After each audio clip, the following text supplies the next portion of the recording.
الحمد لله والصلاة والسلام على رسول الله وعلى آله وأصحابه ومن والاه وما بعد. أيها الإخوة الكرام، نجتمع في ليلة الخميس التي هي الليلة السادسة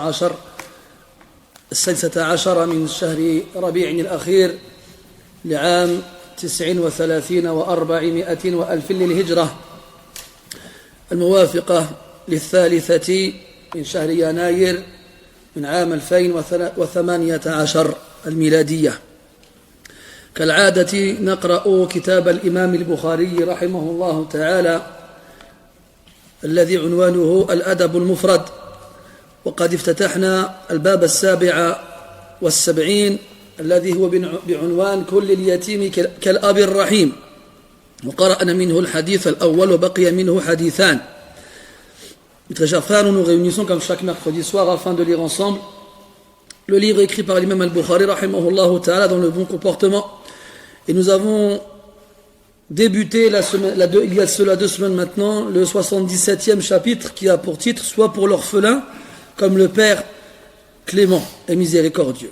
Et on a lu le premier hadith de ce chapitre-là et on va lire les 2 qui suivent ainsi que les chapitres suivants incha'Allah ta'ala. Qala rahimahullah حدثنا موسى قال حدثنا حمزة بن نجيح أو ابن نجيح أبو عمارة قال سمعت الحسن رحمه الله يقول لقد عهدت المسلمين وإن الرجل منهم يصبح فيقول يا أهليه يا أهليه يتيمكم يتيمكم يا أهليه يا أهليه مسكينكم مسكينكم يا أهليه يا أهليه جاركم جاركم وأسرع بخياركم وأنتم كل يوم ترذلون.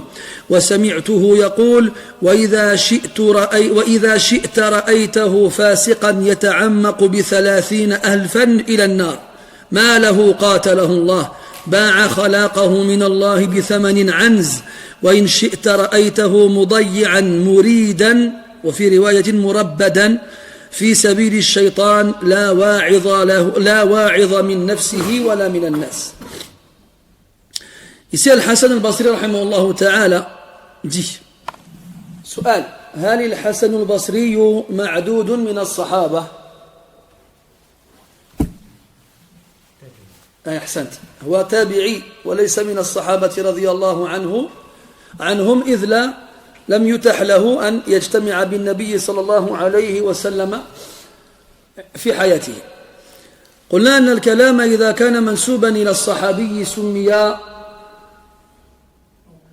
موقوف، أحسنت، وإلى النبي صلى الله عليه وسلم سمي مرفوع. طيب هذا الرجل ليس النبي ولا من الصحابة فكيف يسمى كلامه؟ نعم؟ لا، ليس مرسلا، مقطوع. أحسنت، بارك الله فيك، المقطوع، فهذا حديث مقطوع لأن المتكلم فيه ليس النبي ولا أحد أصحابه. Déjà, première chose, Al-Hassan al-Basri rahimahullah ta'ala n'est pas un compagnon. Il fait partie de la première génération après les compagnons, un tabi'i, car il n'a pas eu le privilège de se retrouver avec le prophète sallallahu alayhi wa sallam lors de son vivant. Et là, c'est une parole à lui, c'est pas une parole qu'il transmet. S'il avait transmise sans qu'il ne cite celui qui lui a transmis du prophète, on l'aurait appelé mursal. Donc quand c'est le prophète qui parle, on appelle ça un hadith marfou'. Quand c'est un compagnon qui parle, on appelle ça un hadith mawquf. Et si c'est autre que, alors on appellera ça un hadith maqtou'. Donc Abu Umara, il dit avoir entendu Al-Hassan al-Basri rahimahullah ta'ala dire لقد عهدت المسلمين أي عرفتهم ووجدتهم, c'est-à-dire j'ai vu les musulmans, j'ai connu les musulmans. واستعماله هذا الفعل يدل على أن الأمر قد تغير والأمر كذلك. والذي يقرأ أقوال التابعين يتعجب مما يصفون به أهل زمانهم رغم قربهم من زمان النبي صلى الله عليه وسلم. فماذا عساهم يقولون لو رأوا زماننا الذي نعيش فيه. Donc quand il dit j'ai connu les musulmans, je les ai connus sur un état. On comprend cet emploi-là que ils ne sont plus ainsi. Ils ont changé. Et très souvent, quand on lit la parole des tabi'in, ou bien des sahaba qui sont morts vieux, comme Anas ibn Malik, mathalan, radiyallahu anhu, on constate dans leurs paroles que les gens de leur époque ont beaucoup changé, que les choses ne sont plus les mêmes. يقول أنس على سبيل المثال إنكم لتعملون أعمالا هي في أعينكم أدق من الشعر كنا نعدهم في زمن الرسول من الموبقات أو كما قال رضي الله عنه. Par exemple, Anas ibn Malik radiyallahu anhu disait aux gens de son époque, vous accomplissez des actions qui sont à vos yeux plus fines que le cheveu. Alors qu'à l'époque du prophète, nous les considérions comme étant des actes, des péchés capitaux. Donc les choses elles ont changé. تغيرت الأمور. وهذا يصدقه قول أنس الذي رواه البخاري وروي كذلك عن ابن مسعود رضي الله عنه أنه لا يأتي زمان إلا كان شرا من الذي قبله حتى تلقوا ربكم. قال بعدها سمعته من نبيكم عليه الصلاة والسلام. Et ça vient confirmer ce qu'il a dit Anas radiyallahu anhu dans notre hadith. Il n'y a pas une époque qui viendra sans qu'elle ne soit pire que celle qui l'a précédée, jusqu'au jour où vous rencontrerez votre Seigneur, c'est-à-dire après votre mort. قال لقد عاهدت المسلمين. J'ai certes connu les musulmans. وإن الرجل منهم يصبح فيقول وإن الرجل منهم يصبح والإصباح أو الفعل أصبح يرحمك الله له عدة معاني من أشهرها الدخول في الصباح أو الصيرورة. يقال أصبح الفقير غنيا أي صار غنيا بعدما كان فقيرا. والمقصود هنا أصبح أي دخل في الصباح أي أول شيء يخاطب به أهله صباحا هذا الكلام. ولعل المقصود أنه يقول لهم ذلك وهو يفارقهم أي يخرج من بيته لأجل الحصول على لقمة العيش كما هو المعهود في سائر الأزمنة. Il dit, et l'homme parmi eux se levait le matin et disait, nous traduisons cela ainsi, se levait le matin, parce que le verbe asbaha, il y a plusieurs sens possibles. Parmi les sens qu'on lui connaît, les plus connus, les plus célèbres, c'est que c'est le moment où il est rentré dans le matin, ou ça peut aussi exprimer le fait de devenir. On va dire que quelqu'un était pauvre, fa asbaha ghaniyan, il est devenu riche. وفي القرآن فأصبح من الخاسرين. Il est devenu perdant. Donc ici, ça fait référence au premier sens, c'est الدخول في الزمان. وأفعل قد يفيد الدخول في الزمان كما أنه قد يفيد الدخول في المكان. لو قلت وهذا مما يلغز به في دروس الفقه رجلا أو رجل أمنى ولم يغتسل وصلى وصلاته صحيحة. Donc أصبح, la forme du verbe أصبح أفعل, elle indique l'entrée dans le temps. Elle peut aussi indiquer l'entrée dans l'endroit. Et des fois il y a des petites énigmes, devinettes que les fuqaha ils font à leurs élèves durant les cours de fiqh. Amna, qu'est-ce que ça veut dire à la base? Amna? Ah. لا مش تمنى وإذا قلنا تمنى. أحسنت. أمنا من المني أنزل منه أو خرج منه المني. Amna, ça veut dire éjaculer à la base. Ça veut dire éjaculer. Là, il dit, il emploie le même verbe. رجل أمنى ولم يغتسل عالما بالحكم ذاكرا ليس مكرها فتوضأ وضوءه العادي وصلى وصلاته صحيحة. Donc un homme qui a amna en connaissant le jugement de l'acte, sans avoir oublié, sans être contraint, il fait les ablutions sans faire le lavage, il prie, et sa prière, elle est valide. Est-ce que c'est possible? Non. C'est pas possible, normalement. Comme ça. Et pourtant, c'est possible ici. Pourquoi? Man yajidu al-hal. Hein? هناك طريقة لطيفة في الإجابة. أمنى أي دخل منا. قلنا أمنى على وزن أفعل يفيد الدخول في الزمان كأصبح وأمسى وأضحى، وقد يفيد الدخول في المكان. يقال أمن الرجل إذا دخل منا، أو أنجد الرجل إذا دخل نجدا، أو أعرق الرجل إذا دخل العراق، وهكذا.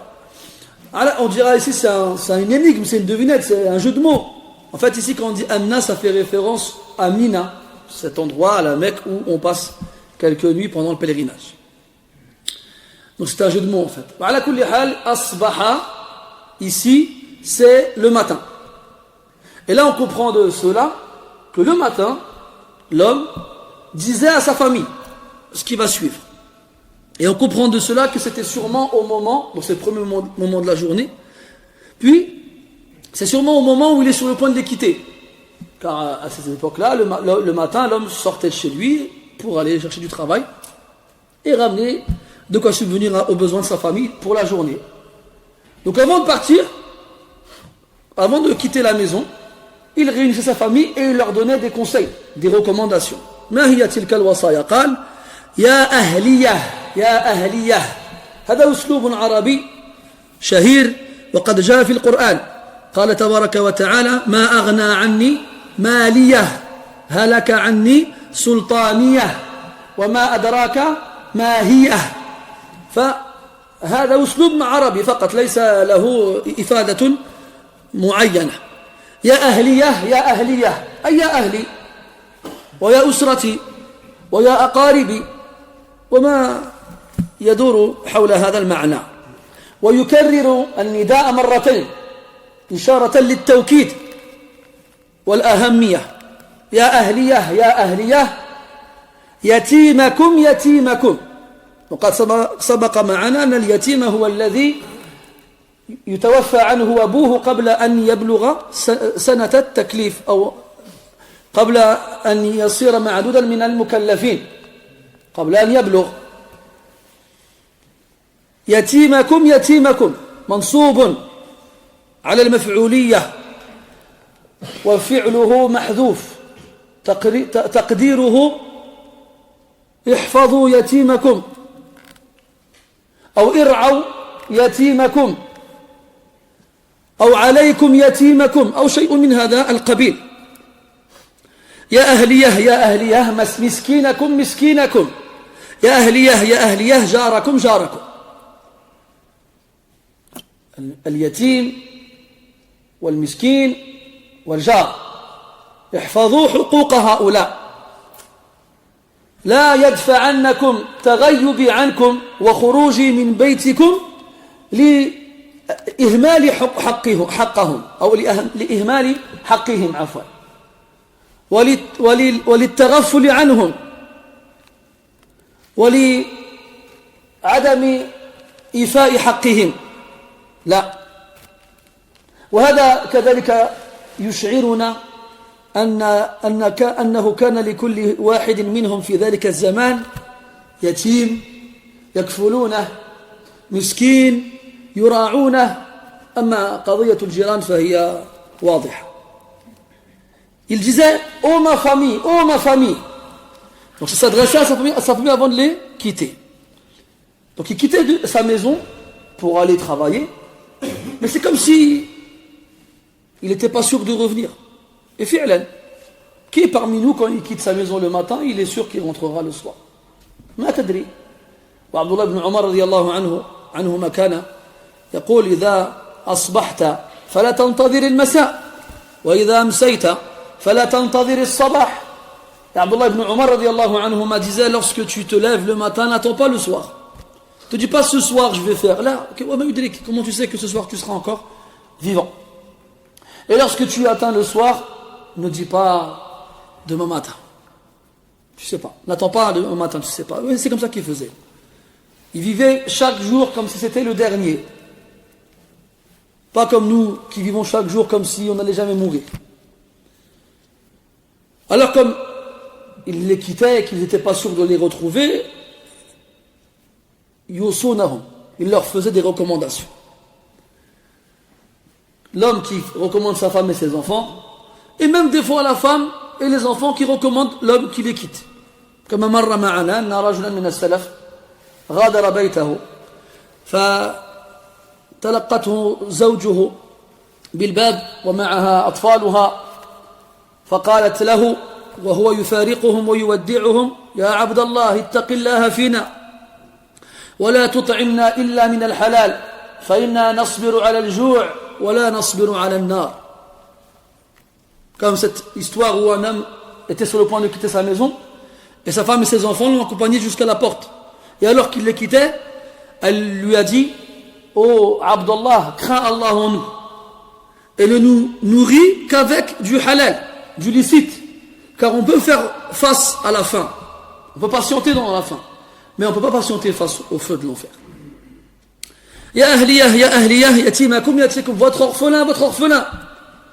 Il n'y a que le complément d'objet direct, il n'y a pas le verbe, mais il est sous-entendu, on le comprend. Faites attention à votre orphelin, occupez-vous bien de votre orphelin, acquittez-vous de vos devoirs envers votre orphelin. Ya ahliyah, miskinakum, miskinakum, votre pauvre, de la même façon. Ya ahliyah, ma famille, jarakum, votre voisin. وقد يقال أن المفرد المضاف يفيد العموم كما هو مقرر في قواعد اللغة ومنه قوله تعالى وقد قرأناه في صلاة المغرب وإن تعدوا نعمة الله لا تحصوها. النعمة مفرد جمعه نعم والإحصاء ينطبق على أشياء متعددة ولا وجه للإحصاء إذا كان الشيء واحدا فالمفهوم أو المقصود نعمة الله أي نعم الله وإن تعدوا نعمة الله لا تحصوها. إذن جاركم لا يريد بالجار هنا جارا واحدا وإنما يريد بذلك جميع الجيران. وقد مر معنا كم عن اليمين وكم عن الشمال وكم إلى الأمام وكم إلى الخلف تذكرون؟ 70 بزاف 40 بزاف 40 القدام 40 اللور 40 على اليمين 40 على الشمال فيكون المجموع 160. Jarakum, ici c'est singulier, tout votre voisin. Mais en fait, il ne faut pas comprendre ça ainsi, parce que en arabe, il y a une forme qui est l'annexion du nom singulier. Lorsque le nom singulier est annexé, on comprend le pluriel. Comme dans le verset où Allah tabaraka wa ta'ala dit: et si vous comptez le bienfait d'Allah, si le bienfait il est seul, c'est pas difficile à compter, il n'y en aura qu'un. Mais ce qui est voulu, ce sont les bienfaits d'Allah. Donc quand le nom il est singulier mais il est annexé, alors il indiquera le pluriel. Et cette phrase-là, cette recommandation-là, malgré son caractère très concis, nous fait comprendre plusieurs choses. Premièrement, c'est que dans la plupart des familles, chez les compagnons radiyallahu anhum, il y avait un orphelin. Et ça on a vu dans le chapitre qui parlait du droit des orphelins. C'est tellement la récompense qui est promise pour celui qui s'occupe de l'orphelin, elle est tellement grande que tout le monde voulait des orphelins. Et que lorsqu'il savait qu'il y avait quelqu'un qui venait de mourir et qui laissait des enfants, presque les gens ils s'entretuaient pour être le premier à s'occuper des enfants, des orphelins. Il y avait tous ils avaient un orphelin dont ils s'occupaient. Il y avait des pauvres dont ils s'occupaient. Et quant aux voisins, cela est clair car on a tous des voisins, à moins de vivre tout seul dans la montagne, chose qui se fait très rare. Et là, bada'a wasiyatahu bi al-yatim wal-miskin wal-jar wa unwan al-bab kama qulna kull al-yatim kal-abi ar-rahim. ثم قال وأسرع بخياركم يعني لقد ذهب خياركم سريعا قبض أرواحهم ملك الموت كما وكل بذلك، وهو يخاطب أهل زمنه، وكأنه يقول أن أهل الخير يكادون لا يوجد واحد منهم فيهم، وهذا طبعا فيه مبالغة، لأن هذا الزمان فيه الصالحون وفيه العلماء وفيهم الأجلاء وما أشبه كالحسن البصري والأوزاعي والفضيل بن عياض والزهري والشعبي وغيرهم كثير. لكن كأن هؤلاء الأئمة من بين وسط الناس أندر من الكبريت الأحمر، يعني يقل وجودهم. أما الباقون كما قال وأنتم كل يوم ترذلون من الرذيلة وهو ضد الفضيلة، فإذا ذهب خياركم سريعا ما بقي فيكم إلا الأرذلون. وفي القرآن قالوا أنؤمن لك واتبعك الأرذلون، يعني الأسوأ فيكم الذي لا قيمة له عندنا، الذي لا خير فيه، وأنتم كل يوم يوما بعد يوم تزدادون سوءا. وفي القرآن ومنكم من يرد إلى أرذل العمر، أي أسوأ العمر، الشيخوخة، الهرم، حيث تسقط أسنان الرجل ويحذوذب ظهره ويفقد وعيه، وربما أصبح مشلولا لا يكاد يتحرك، واحتاج إلى من يطعمه أو من ينظفه من الأذى وما أشبه ذلك. أنتم تعلمون هذه الأمور. وأسرع بخياركم وأنتم كل يوم ترذلون. ماذا عساه يقول في زماننا هذا؟ أسرع بخياركم رغم بقاء وجود بعضهم فيهم. أما اليوم الله المستعان.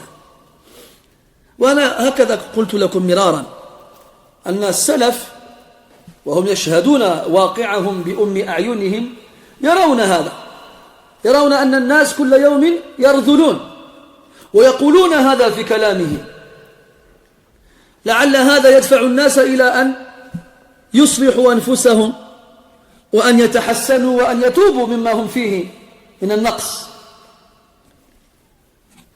ولذلك نكثر من مثل هذا الكلام اليوم رغم كثرة المسلمين، لكن نرى للأسف الشديد أن كثرتهم تكاد لا تغني شيئا، والله المستعان. Puis il dit وَأُسْرِعَ بِخِيَارِكُمْ, c'est-à-dire que les meilleurs d'entre vous, on a vite fait de les faire partir.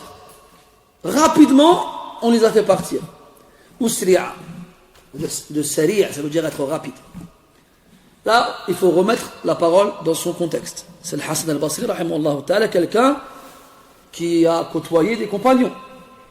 Quelqu'un dont Aïcha radiyallahu anha a entendu parler. Quelqu'un, selon certaines sources, qui a eu l'occasion de rencontrer Omar ibn Khattab. Il nous dit, il s'adresse aux gens de son époque, il leur dit, les meilleurs d'entre vous sont partis bien vite. Donc si les meilleurs d'entre vous sont partis bien vite, on comprend qu'il n'y en a plus. Et bien entendu, c'est pas ça qu'il veut dire, parce qu'il y en avait encore des gens très bien à son époque. Il reste encore des compagnons. Il y avait des grands imams comme Mohammed ibn Sirin, comme lui, comme Fudal ibn Iyad et d'autres de sa génération. Mais malgré leur nombre, comme on le connaît aujourd'hui, au milieu de leurs congénères, au milieu des gens de leur époque, eh ben, ils étaient très peu. Et lui s'adressait aux gens, s'adressait à la masse. D'ailleurs, nous, quand on lit, on va lire les paroles des salafs, on va lire les histoires des salafs, on a l'impression que tout le monde, ils étaient comme à leur époque. Mais non, on se trompe dans ces choses-là. Et si on connaissait la parole des salafs, et comment ils s'adressaient aux gens de leur époque, on se rendrait compte qu'ils étaient peu déjà à leur époque. C'est pour que Sufyan al-Thawri, rahimahullah ta'ala, كان كلما مر بفئة من الشباب يجتمعون في المسجد لقراءة الحديث يذهب إليهم ويقول لهم يا أهل استوصوا بأهل السنة خير فإنكم أقل الناس. Quand Sufyan al-Thawri rahimahullah ta'ala, il passait dans la mosquée, il voyait un groupe de jeunes assis en cercle en train de lire des hadiths, et il disait aux gens, recommandez-vous bien, mutuellement le bien envers les gens de la sunna, car ce sont les moins nombreux parmi les gens. فإنهم أقل الناس. أقل الناس. وأسرع بخياركم. Les meilleurs d'entre vous sont partis vite. وكذلك إذا كان مآل الخيار الذهاب سريعا أو الذهاب سريعا فيجب إذا وجدنا أحدهم أن نتشبث به وأن نلازمه ملازمة الظل لصاحبه حتى لا يسرع به أيضا فيبقى الناس لا مأوى لا أحد يرجعون إليه ليتعلموا دينهم وليتأدبوا كما ينبغي. Et on comprend de cela aussi, si les meilleurs ils sont voués à partir, ça c'est une sunna qu'Allah il applique à tout le monde, sunnat Allah fi alladhina khalaw min qabl. Tout le monde est voué à mourir, à disparaître. Mais les meilleurs ils disparaissent plus vite que les autres. C'est pour ça que quand ils sont présents, si on a l'occasion d'en avoir, d'en trouver, il faut s'y accrocher. Il ne faut pas le lâcher, le suivre comme l'ombre suit son propriétaire. Parce que le jour où il partira, les gens n'auront plus personne vers qui retourner, et là ils seront alors perdus. Les meilleurs d'entre vous sont partis bien vite. Quant à vous, je s'adresse aux gens en général, tous les jours vous empirez. Vous devenez de pire en pire. Chaque jour qui passe, vous fait devenir encore pire que vous ne l'étiez la veille.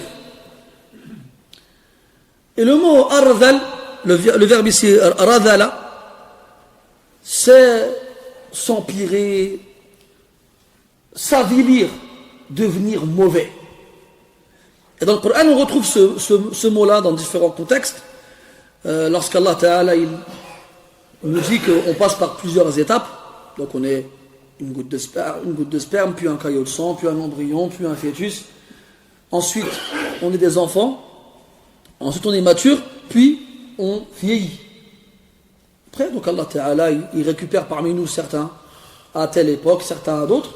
Et il y en a qui sont renvoyés au plus vil des âges, au pire des âges. C'est quoi le pire des âges? C'est la vieillesse. Quand quelqu'un il arrive à un très vieil âge, il n'a plus de dents, il n'a plus de cheveux, il voit mal, il entend mal, il perd la mémoire, il ne comprend plus. Des fois même, parce qu'il est tellement fatigué qu'il est presque paralysé, alors il a besoin de gens pour lui donner à manger, pour le changer, pour le laver.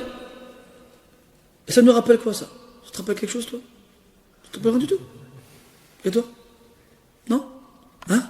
De mon grand-père. Ça te rappelle ton grand-père? Ah, je parlais pas de ça. Mais quand quelqu'un il n'a pas de dents. Ah, le bébé. Barakallah fik. Quand quelqu'un n'a pas de dents, et il ne comprend pas ce qu'on lui dit, et il ne peut rien faire tout seul, et il ne sait pas marcher, et il faut lui donner à manger, et il faut le laver, et il faut l'habiller. C'est les bébés qui font ça. Mais les bébés, ils sont mignons. Hein, on les prend dans nos bras, on leur fait des bisous, on dort avec. Mais quand t'es vieux, c'est plus pareil.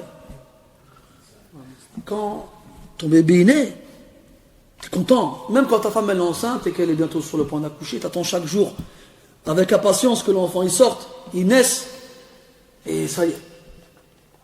Et bien quand ton père à toi maintenant il va atteindre cet âge-là, un âge avancé, et qu'il va devenir pour toi un poids, un fardeau, jusqu'à ce que tu sois contraint de faire avec lui ce que tu faisais avec ton bébé, sauf que tu le faisais avec ton bébé avec le sourire. Et là tu le feras avec du dégoût. L'enfant, tous les jours tu espères qu'il vive. Et ton père, tous les jours tu espères qu'il meure. Moi une fois, il m'a dit ça une fois. Hein. C'est pas je sais pas moi qui va pas à la mosquée ou la haja. Non. Je dis, ce que je viens de vous dire, je suis en train de le dire. Je dis quand les papas, les mamans, ils vieillissent, à un âge où ils sont dépendants, ils peuvent plus se débrouiller tout seuls. Ah ben il faudra que les enfants, ils leur rendent l'appareil. Après il a dit quoi? Moi jamais, Je ferai ces choses-là.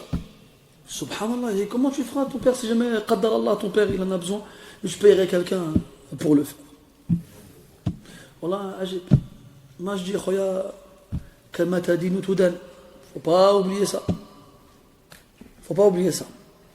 Ala kulli hal, wa antum kulla yawmin tardulun. Tous les jours qui passent, vous vous empirez.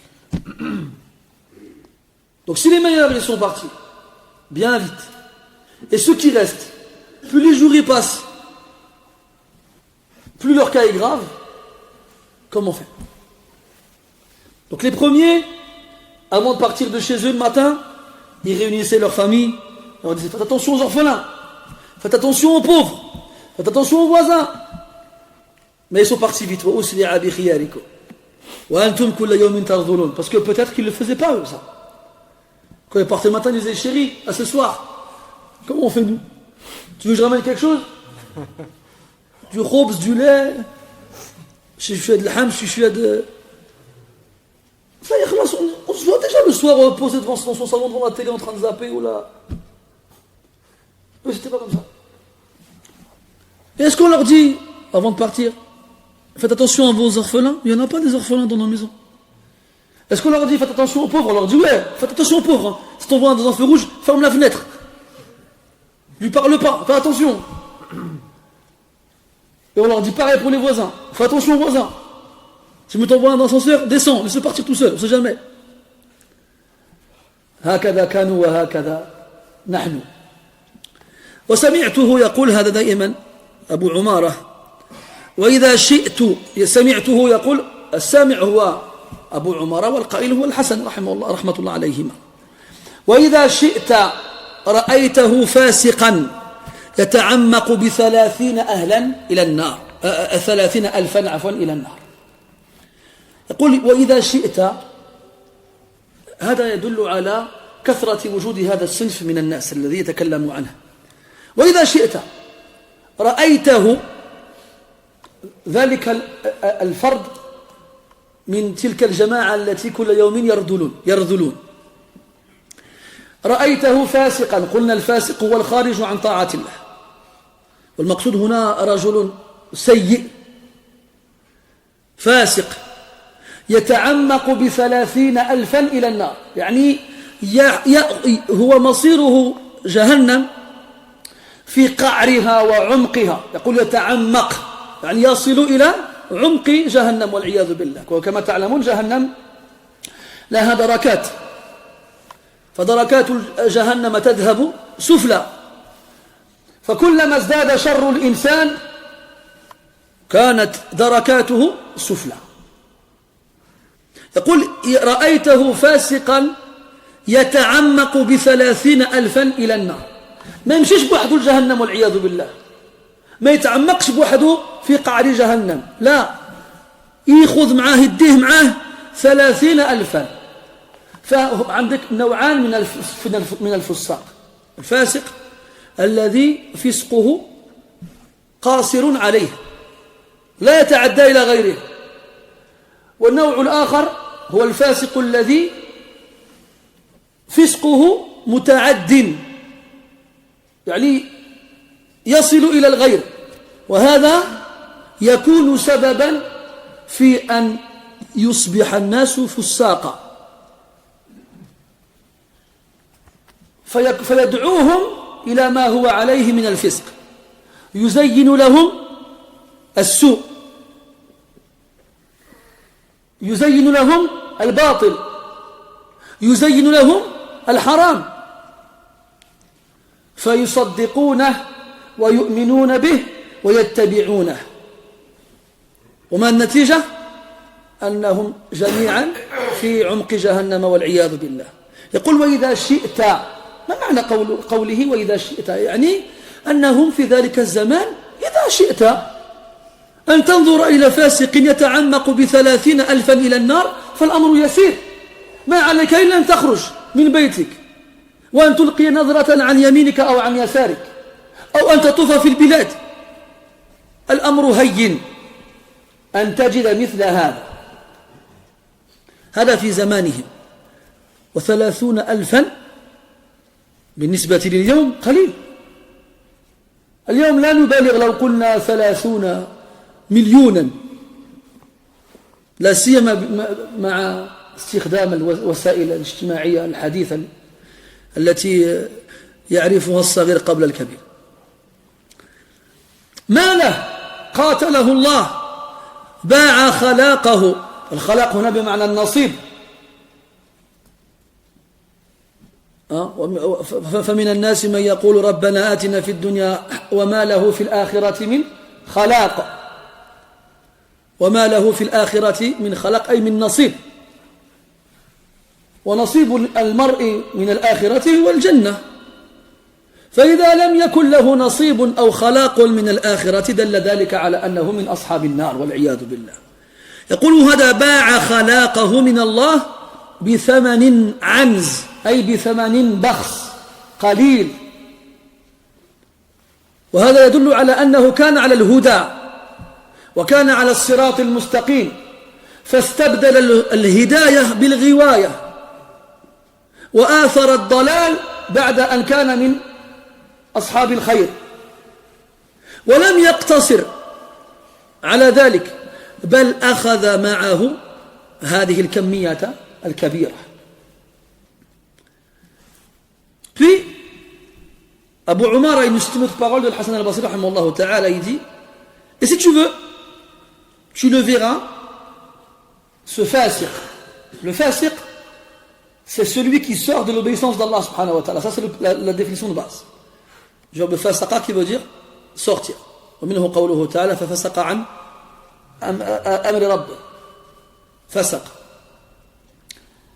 Sortir. Et le fasiq, dans le sens islamique, c'est celui qui fait des grands péchés ou celui qui fait des péchés publiquement sans se cacher ou celui qui délaisse les obligations sans se repentir. Bon, il y a plusieurs façons de reconnaître le fasiq. Mais entre autres, c'est ces trois points-là. Celui qui fait des péchés sans s'en repentir, ou celui qui fait des péchés publiquement, se montre en faisant le péché, ce qu'on appelle al-mujahara, ou enfin celui qui fait les grands péchés, même s'il n'en fait qu'un seul. Comme dans le verset où Allah tabaraka wa ta'ala il dit والذين يرمون المحصنات ثم لم يأتوا بأربعة شهداء فاجلدوهم 80 جلدة ولا تقبلوا لهم شهادة أبدا وأولئك هم الفاسقون.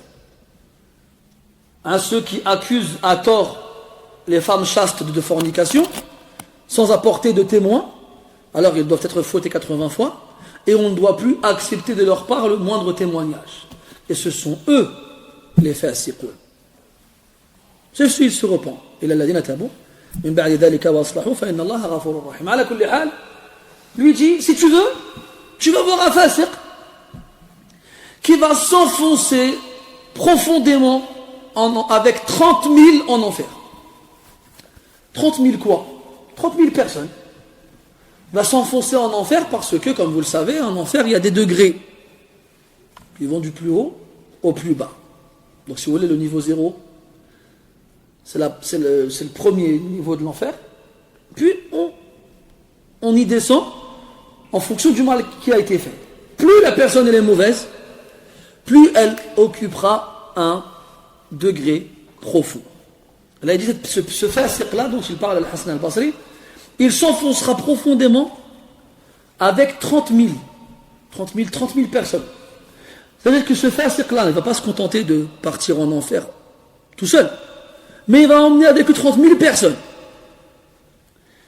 Et là, on comprend que le fasiq, entre autres, il y a deux catégories. Et le fasiq dont le fisq, le mal qu'il accomplit, ne le touche que lui. Oh, alaykoum salam. Il ne le touche que lui, il n'a pas de répercussions sur les autres. Et il y a le fasiq dont le fisq qu'il accomplit touche les autres et a des répercussions sur les autres. Et s'il s'enfonce profondément en enfer avec 30 000 personnes, ça veut dire que ces 30 000 personnes-là, elles l'ont pris comme modèle et elles l'ont suivi et obéi. Donc ça veut dire que ce fasiq-là, il appelait les gens à faire comme lui. Maintenant, si jamais tu vas dans une mosquée, tu t'adresses à des musulmans, les musulmans ne sont pas bêtes. Ils ont un minimum. Tu ne vas pas leur dire faites le haram. désobéissez à Allah, ils ne vont pas t'écouter. Et alors il faut qu'ils rusent. Et comment est-ce qu'ils vont ruser? Ils vont embellir le haram. Ils vont embellir le faux. Ils vont embellir les ambiguïtés. C'est pour ça que, notamment aujourd'hui, les mosquées, les gens vont te dire, ouais, j'ai entendu le frère à la mosquée, il a dit ça. À une époque, ça pouvait être une hujja. Mais aujourd'hui, les asaf, c'est plus une hujja. Mec, ça suffit pas. De simplement dire l'imam de la mosquée, il a dit. Parce qu'aujourd'hui, dans les mosquées, on a tout et n'importe quoi. On a le ghaf wa sami. Comment on fait? Fi'lan, des fois, c'était ici, je crois, Allah. Je faisais un dars. Puis il y a quelqu'un qui. J'avais posé une question, mais quelqu'un l'avait mal répondu. Je fais, non, c'est pas ça. Il me dit, c'est le fqih du jami', il m'a dit ça. J'allais dire, je lui ai dit, qui c'est pas ça, c'est le fqih qui m'a dit ça. Je ne sais pas, le fqih, c'est غلط. C'est tout. C'est pas un prophète, c'est pas un savant. On n'est pas des savants. Donc c'est pas tout ce qu'on dit, c'est pas du wahi. لا. على كل حال وما عجبوش الحال حد قلت له الفقيه تاعك غلط. كيفاش il n'a pas aimé quand je vous dis ça. المهم donc les gens ils appellent à leur fisq wal iyad billah. Ils appellent. Ils encouragent les gens à faire comme eux. Comme des imams, voilà, on va prendre un exemple concret. Prendre un crédit pour acheter une maison. Alors tu as des imams.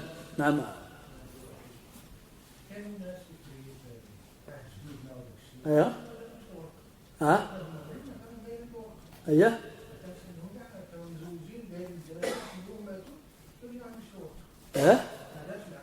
لا داروا العقد ولكن ما كتبوش. لا داروا ان شاء الله داروا كيفاش ما يديروش؟ ما كانوش مسلمين، كانوا مسلمين، كانوا معهم الفقهاء وكانوا معهم العلماء، كانوا كيقراوا عليهم الفتحه والله يجعل بركه بلا ما يكتبوا. ولكن هذا يكفي ان شاء الله. اذا كانت القريه صغيره وكاع الناس كيتعرفوا ما يحتاج. ولكن اذا كانت القريه كبيره بزاف وما نعرفوش الناس وخايفين من ضياع الحقوق فحينئذ نكتب. ولكن ماشي ضروري واحد يكتب حسب الظروف. Des gens ils prennent des crédits pour acheter des maisons. Quand on leur dit mais علاش faites ça, fais pas الفقيه تاع الجماعه حتى هو شرا. هي الحجه تاعهم. Quand on leur dit mais Allah il dit dans le Coran, tu vois mais pourquoi l'imam il a acheté une maison lui c'est là. Comment tu fais à ce moment? C'est ça, les gens, leur dalil c'est la parole de l'autorité scientifique pour eux. Et comme la plupart des gens, pour eux le plus savant c'est l'imam, alors ce sera l'imam et puis c'est tout. على كل حال donc voilà هذا أصبح قوله وفعله حجة لغيره. Sa parole et ses actes c'est devenu un argument pour les autres. فليأخذ الحذر عارف.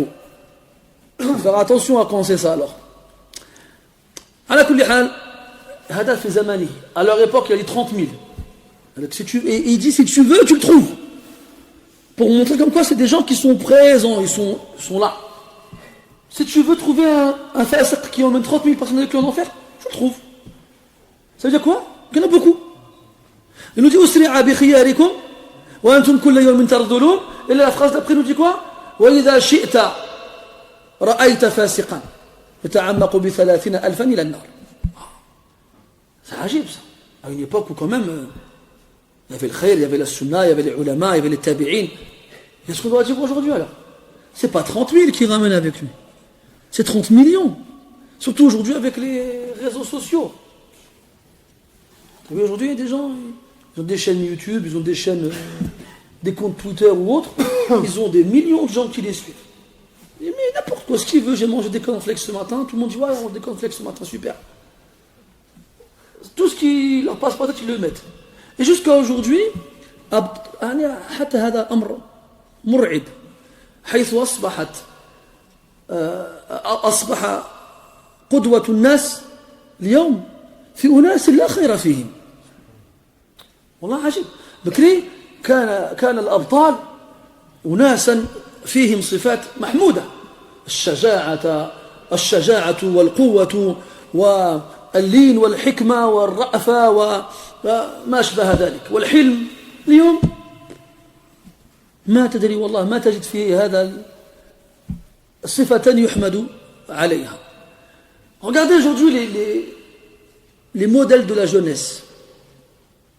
Avant, quand on parlait des héros, des jeunes, c'était des personnages qui représentaient des valeurs, qui avaient des qualités.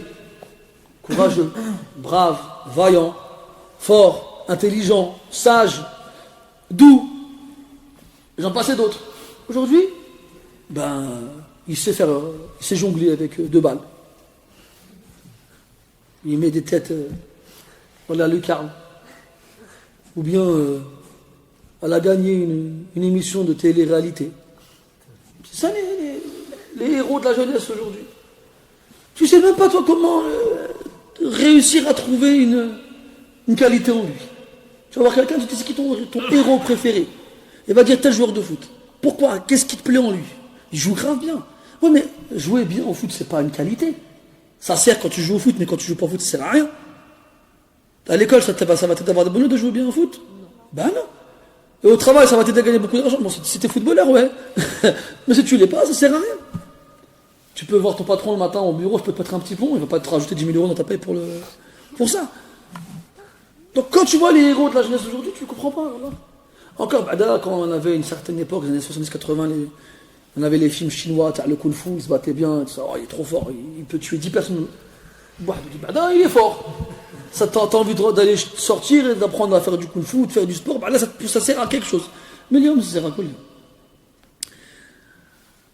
Et voilà, il est là, il a envie d'innover, de faire une nouvelle coupe de cheveux. Et bien tous les jeunes ils sortent là avec cette coupe de cheveux là après. Si jamais il dit qu'il faut aider les dauphins, et bien les gens vont aider les dauphins. Si jamais il dit j'aime pas les chiens, les gens n'aimeront pas les chiens. Créer des réseaux sociaux, c'est pas bien? Créer des réseaux sociaux? Le réseau en lui-même, on ne va pas lui donner un jugement. Ça veut dire qu'on lui donnera un jugement en fonction de ce qu'on en fera. Tu vois? Si on en fait du bien, ce sera un bien. Mais si on en fait du mal, ce sera un mal. C'est une règle arabe, en arabe qui dit Al-wasa'il laha ahkam al-maqasid. C'est-à-dire que les moyens, ils auront les mêmes jugements que les finalités.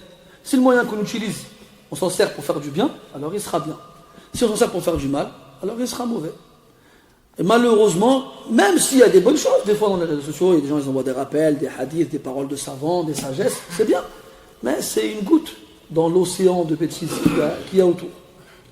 C'est comme dans le verset quand Allah dit وَيَسْأَلُونَكَ عَنِ الْخَمْرِ وَالْمَيْسِرِ قُلْ فِيهِمَا إِثْمٌ كَبِيرٌ وَمَنَافِعُ لِلنَّاسِ وَإِثْمُهُمَا أَكْبَرُ مِنْ نَفْعِهِمَا. Il t'interroge au sujet du vin et des jeux d'argent facile. Il dit il y a en cela un intérêt pour les gens, mais un grand péché. Et le péché qui s'y trouve, il est plus grand que l'intérêt qu'on y trouve. Donc même s'il y a un intérêt, mais la présence du péché doit nous faire... on n'a pas besoin de l'intérêt qui s'y trouve qu'on a un péché avec. Mais qu'est-ce qu'il a lui qu'Allah le combatte? هذا التعبير قد يراد به الحقيقة كما أنه قد يستعمل بغير إرادة المعنى. وقد صدر عن بعض الصالحين في حق أقاربهم وأرادوا به الزجر وما أشبه ذلك، كقول عمر بن الخطاب لأبي موسى الأشعري قاتلك الله، وهو لا يريد من الله أن يقاتله، وإنما كانوا يقولونها من باب التعبير عن الغضب. ولكن هنا أراد الحقيقة. ما له قاتله الله، هو فاسق ويدعو الناس إلى ضلاله فيذهبون معه إلى النار والعياذ بالله. باع خلاقه ب8 عنز. Qu'est-ce qu'il a qu'Allah le combatte? Cette expression-là, qatalahu Allah, elle était employée avant chez les Arabes sans vouloir vraiment son sens. Et des fois même on s'en servait pour exprimer l'étonnement. Par exemple, quelqu'un il est très intelligent. N'importe quelle question que tu lui poses, il te répond sans réfléchir. Tu dis waouh, qatalahu Allah. Ça, tu veux pas qu'Allah il le tue ou le combatte? Non, c'est pour exprimer ton étonnement, ta stupéfaction. Tu peux aussi t'en servir pour exprimer ta colère, sans vouloir aussi le sens. Quelqu'un qui t'énerve, qui fait une chose qui pour toi ne devait pas se faire, qatalak Allah. sans vouloir vraiment le sens. Mais là, en l'occurrence, il vise vraiment le sens. Parce qu'il s'adresse à quelqu'un qui est sorti de l'obéissance d'Allah et qui emmène les gens avec lui dans la désobéissance, jusqu'à ce qu'il finisse avec lui en enfer. Qu'est-ce qu'il a qu'Allah le combatte? Il a vendu sa part de l'au-delà en échange d'un prix dérisoire. C'est-à-dire que Allah il lui a donné quelque chose de valeur et lui il a vendu contre quelque chose qui n'a aucune valeur. Bithamanin anz ay bakhs, quelque chose qui n'a pas de valeur, quelque chose qui vaut rien. Et là ça fait référence à la guidée. Allah t'a donné la guidée, il t'a montré le droit chemin et toi tu l'as échangé contre quelque chose qui ne vaut rien. ومنه قوله عليه الصلاة والسلام بادروا بالأعمال فتنا كقطع الليل المظلم يصبح الرجل مؤمنا ويمسي كافرا ويمسي مؤمنا ويصبح كافرا يبيع دينه بعرض من الدنيا. Précipitez-vous à faire des bonnes actions, car viendra prochainement des épreuves noires comme la nuit sombre. L'homme se réveillera le matin croyant et se couchera le soir mécréant. Ou se couchera le soir croyant et se réveillera le matin mécréant. Il vendra sa religion contre une jouissance de ce bas monde. Bi'aradin min ad-dunya. Din la qimata lah. Fahuwa aghla min kulli shay. Sa religion, on ne peut pas lui donner une valeur, parce qu'elle a plus de valeur que toute chose. Et il l'échange contre le dunya. Le dunya, la tusawi inda Allahi janaha ba'uda. Alors que ce bas monde auprès d'Allah, il ne vaut pas l'aile d'un moustique.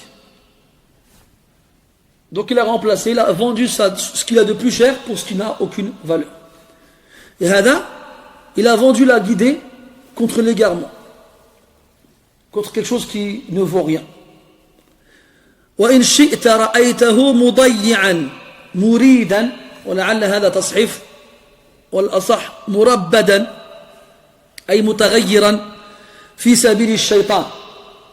وهذا يصدق ما سبق أنه كان على الهدى فضيع هدايته وغيرها لأجل ماذا؟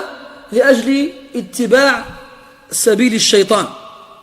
والله تعالى يقول لا تتبعوا خطوات الشيطان. خطوات، فكيف بمن يسلك سبيله؟ فإذا نهينا عن اتباع الخطوات فكيف بمن سلك سبيله؟ وفي الحديث قال عليه الصلاة والسلام الحديث المعروف الذي كان يقول بأن الرسول كان بيده عصا فخط خطا كبيرا مستقيما وخط على يمينه وعلى يساره خطوطا صغيرة مائلة، فقال عن الأول هذا صراط الله، وقال عن الخطوط المائلة وهذه سبل، وعلى رأس كل واحد منها شيطان يدعو إليه. فالشيطان له سبل ويدعو إليها، والله تبارك وتعالى له صراط مستقيم واضح بين، والله يدعو إلى دار السلام. وفي الآية الأخرى إنما يأمركم بالسوء يعني الشيطان والفحشاء وأن تقولوا على الله ما لا تعلمون. وفي الآية الأخرى قال عز وجل أولئك يدعون إلى النار والله يدعو إلى الجنة والمغفرة بإذنه. فهذا يدعوك إلى النار ورب العالمين يدعوك إلى الجنة، وهذا له سبل معوجة وهذا له صراط مستقيم. والناس مع جهلهم واتباعهم أهواءهم وغفلتهم يؤثرون اتباع سبيل الشيطان على اتباع سبيل الرحمن، فيا ذلة الحرمان. وإن شئت رأيته مضيعا مربدا في سبيل الشيطان لا واعظ له، لا واعظ من نفسه ولا من الناس. يعني ما عندوش ما يسمى بالوازع الديني.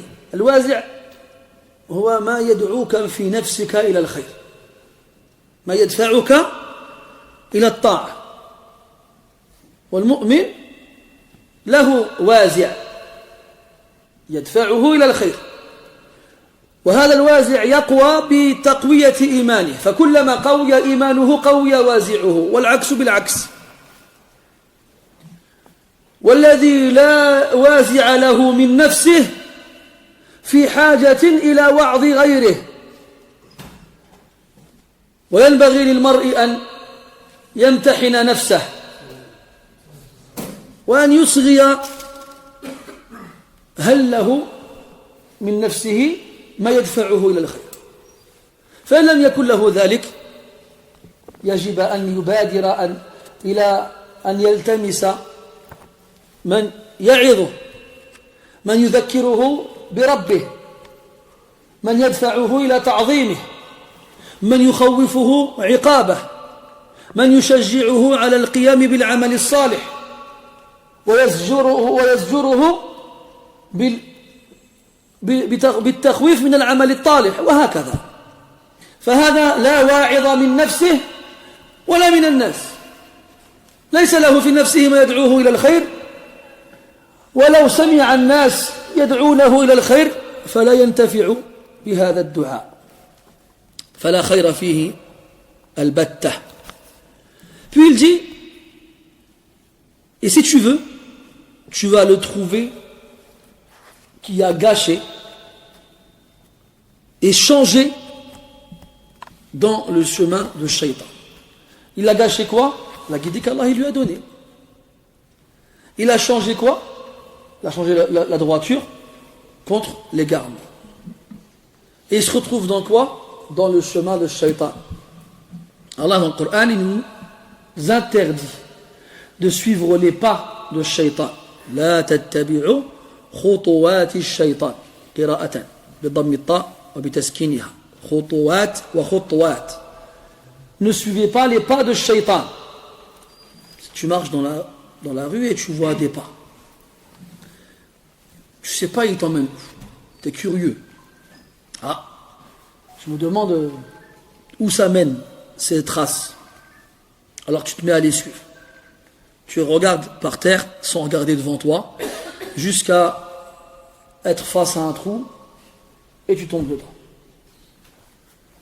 Et Allah nous a dit de suivre les pas de Shaitan.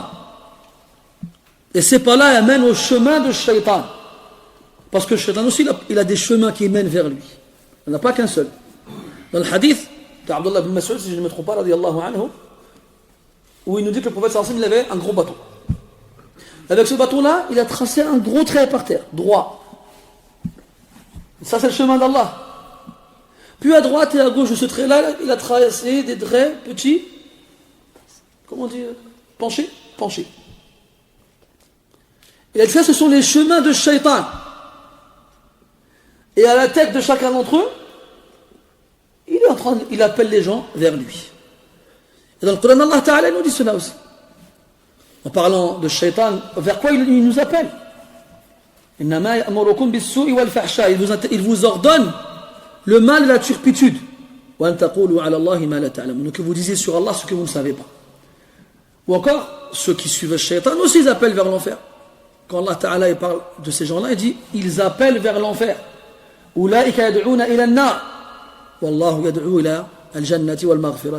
Allah il appelle vers le paradis et vers son pardon par sa permission. Et dans l'autre verset, justement, encore une fois, Allah il nous dit vers quoi il appelle. Wallahu yad'u ila daris salam.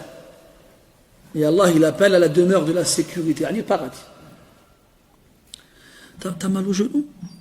Si tu veux, tu peux t'asseoir là, continue, si tu veux. Non? Alors, Wallahu yad'u ila daris salam. Donc, on sait que Allah Ta'ala il a un chemin droit. On sait que le Shaitan il a des chemins tordus. On sait vers quoi Allah il appelle vers le paradis et son pardon. Et on sait que le Shaitan il appelle vers la punition et le châtiment.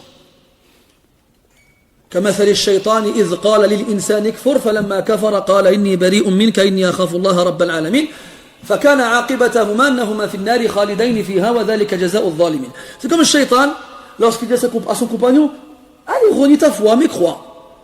Il ne cesse de le titiller jusqu'à ce qu'il l'écoute. Puis quand il mécroit finalement et qu'il se trouve devant Allah, et qu'Allah il les réunit, le shaitan il dit à son compagnon, ah moi je me désavoue de toi, je suis innocent de ce que tu as fait. Moi j'ai peur d'Allah, le Seigneur de l'univers. Leur punition à ces deux-là sera qu'ils seront en enfer éternellement. Et voici la rétribution des injustes. Donc voilà vers quoi Shaitan il appelle. Et les gens malheureusement ils le suivent. Les gens malheureusement ne se contentent pas seulement de suivre ses pas, mais ils suivent son chemin. La voie elle est là. C'est comme t'as vu dans les grandes villes, t'as des flèches avec des néons qui clignotent. C'est par là. Eh ben c'est pareil. T'as le grand boulevard de Shaitan, comme les Champs-Élysées, il y a quelques nuits de ça là. Il y avait pas mal de monde, hein. C'était pas 30 000 personnes. Hein. Et t'avais des énergumentaires là, c'est-à-dire en criant Allahu Akbar. La hawla wa la quwwata illa billah. Al-Muhim. Voilà. Vous savez, juste pour la faïda, pour la petite leçon de culture générale, les Champs-Élysées, dans la mythologie grecque, c'est le nom du chemin qui mène vers l'enfer. Tu savais ça? Dans la mythologie grecque, il y a un paradis, il y a un enfer. Et le chemin qui ramène à l'enfer, ça s'appelle les Champs-Élysées. Alors on te dit que la plus belle avenue du monde, c'est les Champs-Élysées. Et vous croyez vraiment ils ont pris le nom au hasard comme ça? Ah non, incroyable. Ils n'ont pas pris le nom au hasard. Bref. Si tu veux, tu le retrouveras. Donc il aura gâché. Et il a vendu ça, ce qu'Allah lui a donné de mieux, contre ce qui est le pire. Donc il a gâché ce qu'Allah il lui a donné. Et il a changé. Il était bien, et il a préféré changer. Dans le chemin de Shaitan, la wa'idha min nafsihi wa la min an-nas. Il n'y a personne, il n'a pas d'exhortation en lui-même. L'exhortation, c'est le fait de cette voix qui nous parle en nous-mêmes et qui nous rappelle qu'il faut faire le bien, qu'il faut obéir à Allah et s'éloigner de ce qu'Allah n'aime pas. On appelle ça en arabe al-wazi'. Al-wazi', c'est ce qui te pousse au bien. Et le croyant, en tant que croyant, qui a la foi dans son cœur, il a le wazi' dans sa part, en lui. Il a cette voix, cette conscience qu'on appelle en français la conscience qui te pousse à faire le bien. Ou qui te rappelle à l'ordre quand tu es sur le point de faire du mal. Ben lui, et bien entendu, plus ta foi elle est grande, plus la voix de ce wazi' elle sera forte en toi. Et à l'inverse, plus ta foi elle est faible, plus cette voix sera faible et tu l'entendras pas. Et il y en a qui l'entendent plus du tout. Il y en a qui doivent tendre l'oreille pour l'entendre, se concentrer. Et encore, le petit murmure qu'ils entendront, il ne sera pas suffisamment fort pour qu'ils puissent l'écouter. Et il y en a quand ils ont beau tendre l'oreille toute la nuit, toute la journée, ils n'entendent rien du tout. Et celui qui est ainsi, ça veut dire que sa foi elle est très faible. Elle est en train d'agoniser. Comme celui qu'on branche à un oscilloscope à l'hôpital. Vous savez, les gens qui sont dans le coma, on leur branche une machine, et puis t'as un trait vert qui fait tout. Et plus le rythme cardiaque il est rapide, et plus le bip il fait tout. Et à l'inverse, plus il est faible, et plus le bruit il se fait entendre rarement, jusqu'à s'éteindre complètement. Alors, à ce moment-là, c'est comme si toi, imaginons, on aurait tous cette machine à la maison. Tous les matins, tu fais les ablutions, tu te brosses les dents, et puis tu te branches l'oscilloscope pour voir l'état de ton cœur. Et puis tu vois, près de temps. Oh, c'est long là, ça fait peur. Tu vas courir chez le cardiologue pour voir pourquoi ton cœur il bat aussi lentement. Eh bien, de la même façon, quand ton cœur il est plus suffisamment, ta foi elle est plus suffisamment forte pour te pousser à faire le bien et t'empêcher de faire le mal, eh bien tu dois chercher un wa'id chez les autres. Un wa'id, quelqu'un qui exhorte, quelqu'un qui va te rappeler Allah, faire en sorte que ta foi elle augmente, t'encourager à faire le bien, te décourager à faire le mal, et à te donner des bons conseils et des exhortations. C'est ça l'exhortation. Mais celui dont il parle, Hassan al-Basri, celui qui a vendu sa religion contre une chose qui n'a pas de valeur, il a un wa'idh en lui, mais il en trouve chez les autres. C'est-à-dire que même s'il s'assoit à la mosquée, il entend l'imam faire des exhortations poignantes qui font pleurer les gens et qui leur font augmenter la foi, lui il est comme ça, il regarde, il dit mais qu'est-ce qu'il raconte lui? Il y en a beaucoup des comme ça. Comme le vendredi par exemple. Les gens ils viennent. Il y en a parmi ces gens-là qui s'assoient et dont les yeux sont accrochés à l'heure. Quand est-ce qu'il va finir? Moi, ce vendredi, quelqu'un est venu me voir, il n'était pas en colère, mais il était agacé. Il m'a dit, ouais, Akhi, il pleuvait vendredi. Je dis, ouais, et alors? Il me dit, ben moi, j'étais tout au fond là-bas, dans un coin qui n'était pas couvert. Je lui dis, à mon avis, tu serais venu à l'heure, tu n'aurais pas été là-bas. T'es arrivé à quelle heure? Ouais, il m'a dit, c'est vrai, je suis arrivé en retard. C'est pas grave, ça, franchement. Allez, il arrive en retard, en plus, ما عجبوش الحال. اسمح لنا خويا ما نعاودوش. En plus, il faut être culotté quand même. Tu viens me voir, tu me dis, ouais, il pleuvait. Et alors? C'est moi qui fais le temps? C'est pas moi qui fais le temps. Tu serais venu à l'heure, tu serais au chaud, dans les premiers rangs, khoya. C'est comme si t'arrives à l'école une demi-heure en retard, t'as raté les 2/3 de la leçon, et tu vas voir la prof, je lui dis, madame, ben, c'est pas bon ce que vous avez fait là. Ben, qu'est-ce qu'il y a? Ben, vous avez fait 2/3 de la leçon sans que je sois présent. Ben, c'est toi, t'arrives en retard. Ouais, ben, ouais. Tu vois la logique? Et il ira pas voir sa prof pour lui dire ça. Il ira pas voir son patron pour lui dire, monsieur, vous m'avez enlevé 30 € sur la paye du mois parce que tu arrives en retard. Ouais, monsieur, tu lui diras pas, tu sais très bien que tu arrives en retard, ben, tu dois en assumer les conséquences. Ben non. Ça, il l'a compris ailleurs, mais pas à la mosquée. À la mosquée, il a l'impression que lui-même, il peut faire ce qu'il veut avec. Tu vas nous faire une khutba en français, en arabe, en souniké et en shluh. Il faut que ça dure un quart d'heure maximum plus la prière. Attention. Et si t'es pas content, c'est pareil, on ira prier ailleurs. Ben va prier ailleurs, khoya. Va, moi je t'ai pas retenu. C'est elle s'en ailleurs. Blanc-Ménil, machallah, il y a 3 mosquées, il y a un foyer, Khairul Baraka. À côté, il y a Bondy, il y a Drancy, il y a des mosquées, il y en a partout. ما عجبكش عمي سفيان والله يهنيك.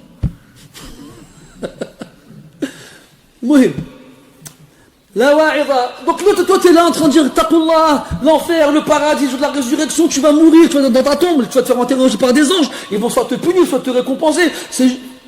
Tu vas avoir une balance, on va peser tes actions, c'est censé avoir peur quand même normalement. Et comme ça, il dit mais il va finir quand lui? Pourquoi il crie dans le micro? C'est ça le waqi' al-murr al-alim. Elle est là la triste réalité, douloureuse et amère. المهم الشاهد في الحديث يتيمكم والباقي كله خير على خير ونور على نور. قال رحمه الله حدثنا موسى قال حدثنا سلام بن أبي مطيع عن أسماء ابن عبيد قال قلت لابن سيرين عندي يتيم قال اصنع به ما تصنع بولدك اضربه ما تضرب ولدك. نحن دائما في باب كل اليتيم كالأب الرحيم. جاء رجل إلى محمد بن سيرين وهو من أئمة التابعين من الطبقة الكبرى من التابعين، فقال له ذلك الرجل عندي يتيم، أخبره بأن لديه يتيما يكفله، فاستنصحه واستوصاه، فقال له ابن سيرين رحمه الله تعالى اصنع به ما تصنع بولدك، يعني ربيه وعامله كما تعامل ولدك في اللين والتربية والتأديب. والتأديب المراد به الضرب إذا دعت الحاجة إلى هذا. وخلال هذه الوصية يقول له لا تضربه ضربا عنيفا، لا تضرب هذا الضرب ولدك، أو لا تضرب يتيمك ولا تضرب ولدك، لا، إن كنت تضرب ولدك لأنك تحب أن يترعرع وأن يكبر وأن ينشأ نشأة حسنة ورأيته محتاجا إلى هذا النوع من التأديب فافعل، فهكذا فافعل مع يتيمك، وإلا فلا تتعدى عليه.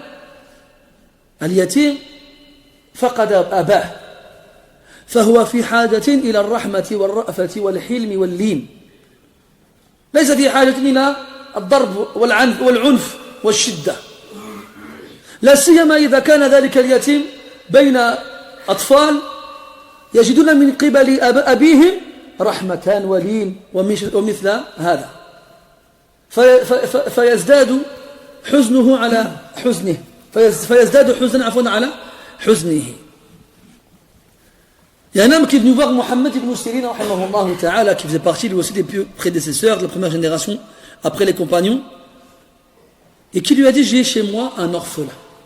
Donc en gros il informe qu'il a un orphelin chez lui, et l'orphelin, comme on l'a dit, c'est l'enfant qui perd son père alors qu'il n'est pas encore pubère. S'il perd sa mère ou s'il est pubère, il ne sera pas orphelin. Même s'il se marie avec sa mère. Si sa mère elle se marie, tu veux dire? Ouais, avec lui, avec celui qui s'occupe de lui. Ouais. Il est toujours orphelin, c'est ça que tu veux dire? Non, il perd pas. Quand tu es orphelin, tu ne perds pas ton degré d'orphelin. Si un enfant, son père il meurt, et que sa mère elle se remarie, il restera toujours orphelin. Et justement, son beau-père, le mari de sa mère, eh ben, ce sera lui qui s'occupera de l'orphelin, et il sera le kafil. Donc il a chez lui un orphelin. Et il demande à Ibn Sirin comment il doit se comporter avec lui, qu'est-ce qu'il a le droit de faire avec lui, qu'est-ce qu'il n'a pas le droit de faire avec lui. Et on a vu dans les chapitres précédents justement comment on doit se comporter avec l'orphelin. Parce que l'orphelin, on s'en souvient, il a perdu son père, donc il lui manque une figure paternelle. Et généralement, il se trouve chez des étrangers, des gens qui ne sont pas de sa famille, alors ils peuvent être durs avec lui, ne pas lui montrer de l'affection ou de l'amour. Donc il va se sentir encore plus triste et rejeté. Alors il faut lui donner beaucoup de douceur et d'amour, lui faire sentir qu'il fait partie de la famille, pour essayer de combler le manque après la mort de son père. Donc Ibn Sirin lui dit: fais avec ton orphelin la même chose que tu fais avec ton propre enfant. Ton enfant, tu t'occupes de lui, tu subviens à ses besoins, tu joues avec lui, tu lui souris, tu le prends dans tes bras, tu l'embrasses, tu sors avec lui, tu achètes des jouets, et quand il fait des bêtises, tu le grondes. Si c'est une petite bêtise, juste tu le grondes. Si c'est une grosse bêtise, ça dépend. Les kulli maqamin maqal. C'est pas tout le temps forcément, la violence n'est pas une solution. Mais corriger l'enfant, parce qu'eux ils font l'amalgame aujourd'hui, c'est pour ça qu'ils sont arrivés à des stades que les gens n'arrivent pas à comprendre. Par exemple la fessée. Pour eux c'est une violence à l'égard d'un enfant. C'est pas une violence, c'est une correction. Elle est là la différence. Parce qu'une fessée classique, basique, un enfant il va juste crier pour plus de peur que de mal, comme on dirait. C'est pas vraiment quelque chose qui va lui faire mal, à moins que on croit que l'enfant c'est un punching ball et on met des briques dans le gant. Là, c'est sûr qu'il va avoir mal. Mais normalement, une tapette sur la main, ou là une fessée, Allah ja'al baraka. Amma comme Allah yaghfir li abaina, qu'Allah pardonne à nos pères, mais ils ne connaissaient pas baraka alik. Ah non, si t'avais pas la main bleue à la fin, c'est que c'était pas normal. Si c'était que la main. C'était que la main. Mohim. Problème des afrit nous aussi. Alaykoum salam. Donc, khayr al-umur awsatuha. La ifrat ou la tafrit. Pas d'exagération et pas de délaissement. Parce qu'on les voit, nous, les enfants de la génération d'aujourd'hui qui n'ont pas connu l'asa. On les voit. C'est les enfants qui disent des gros mots à leurs parents, des enfants qui dorment à l'heure qu'ils veulent, des enfants qui ne font pas leurs devoirs, des enfants qui sont mal élevés. Je ne sais pas si vous avez un truc que j'ai remarqué moi aujourd'hui, les enfants d'aujourd'hui. Tu vas chez la famille, il y a des enfants, des petits comme ça, ils sont dans le salon en train de jouer à leur console, toi tu rentres, salam alaikum, il y en a pas un, il va se lever, ammi, j'ai salam alaikum, et tu ne même pas, on dirait, t'es là, t'es pas là, t'aurais été le gars du gaz qui vient changer le tuyau de la gazinière, ça aurait été la même chose. Et toi, tu restes comme ça, tu comprends pas, quand t'étais petit, c'était impossible un truc comme ça. C'est-à-dire, tu mettais trop de temps sans savoir d'où ça vient, tu t'es déjà fait pincer 16 fois. Mais ça a changé. Après, on entend quoi? خليه ما بغاش يسلم ما يسلمش. معليش. خليه. هذه الكلمة هي اللي دمرت بيوتنا. خليه مازال صغير. حتى يدير 15 عام وعنده زغيبة هنا وقال لك مازال صغير. هو باز. Cette phrase-là, des mamans, laisse-le. Ces deux mots tout simples, ils ont détruit des foyers. Et ils ont anéanti des générations d'enfants. Parce que normalement, l'enfant, tu l'éduques. Tu l'éduques, tu lui apprends. Comme à la mosquée, on a déjà parlé de ça plein de fois, des frères et des sœurs, ils ramènent leurs enfants. Les enfants, pendant la prière, ils courent partout, ils sautent, et ils tapent dans les gens quand ils font la prière, ils mettent des coupées dans leur tête, ou bien des fois, gars, ils viennent, ils tapent dans le micro comme ça. Normalement, son père éduque, laissez-vous de l'hadaya, c'est toi à côté de moi, regarde, on est à la mosquée, il faut faire la prière, il ne faut pas bouger, il ne faut pas crier, il ne faut pas sauter, il ne faut pas... Normalement. Mais non, Khalli, Mazal Srir, il est encore petit, miskin, le pauvre.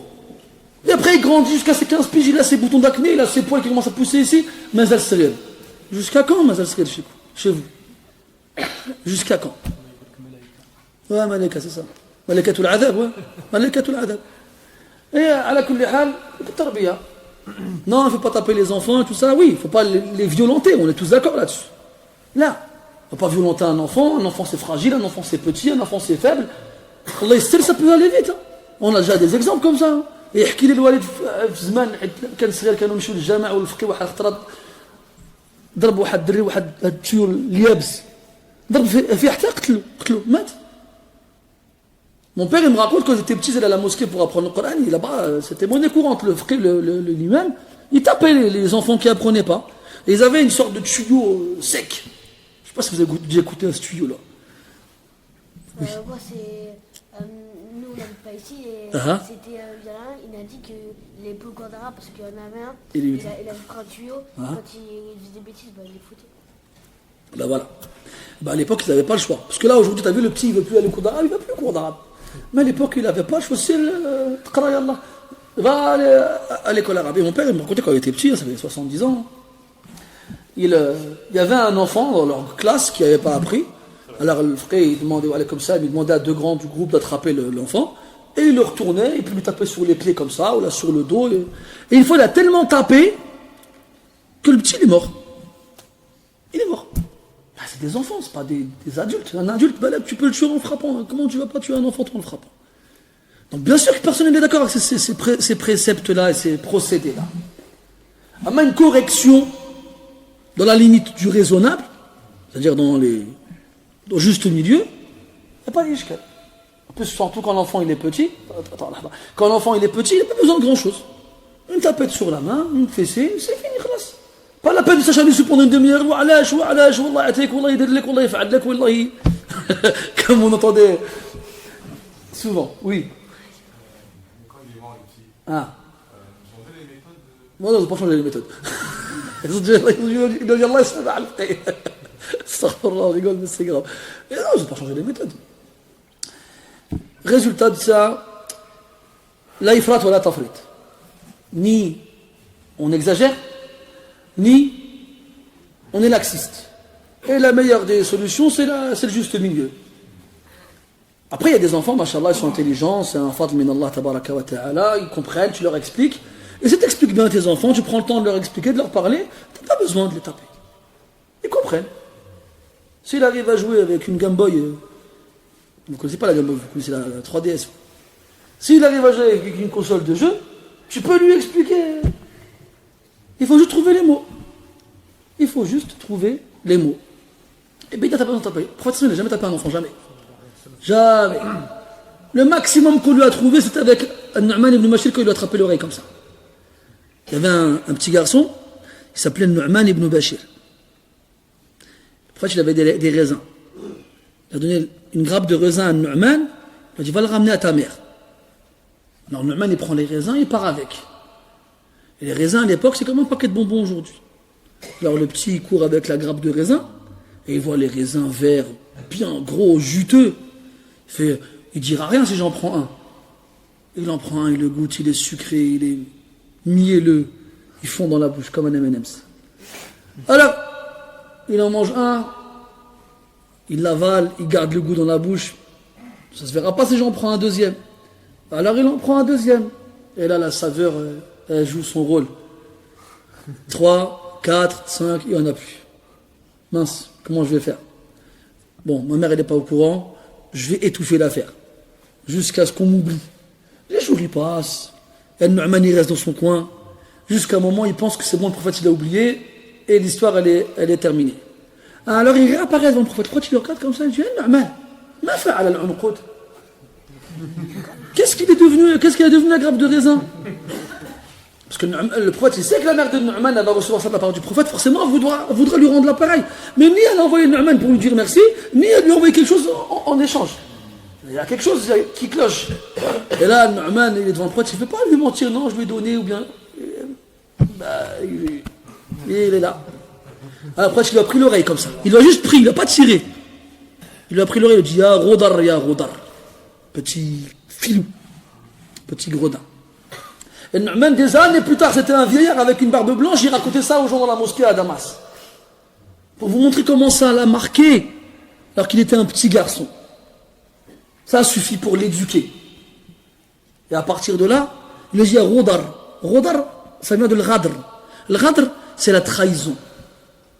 Je t'ai confié une mission, tu l'as trahi.